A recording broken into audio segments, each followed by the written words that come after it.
தினம்தோறும் விளக்கேற்ற நல்ல எண்ணெய் இதயம் நல்லெண்ணெய்.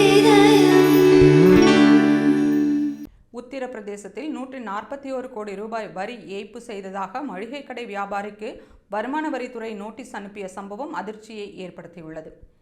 உத்தரப்பிரதேசத்தின் புலஞ்சாகர் மாவட்டத்தில் சுதீர் என்பவர் சிறிய மளிகை கடை நடத்தி வருகிறார்.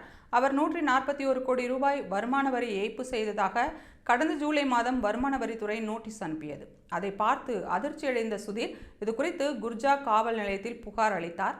அந்த புகாரின் அடிப்படையில் வழக்கு பதிவு செய்த போலீசார் விசாரணை மேற்கொண்டு வருகிறார்கள்.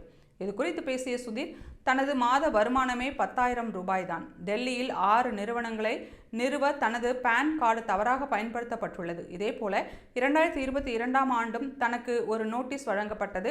அதன் பிறகு அந்த நிறுவனங்களுடன் தனக்கு எந்த தொடர்பும் இல்லை என்று வருமான வரி அதிகாரிகளிடம் விளக்கம் அளித்தேன். இப்போது மீண்டும் நோட்டீஸ் வந்துள்ளது என்று கூறினார். 141 கோடி ரூபாய் வரி ஏய்ப்பு செய்ததாக மளிகை கடை வியாபாரிக்கு வருமான வரித்துறை நோட்டீஸ் அனுப்பிய சம்பவம் அதிர்ச்சியை ஏற்படுத்தியுள்ளது.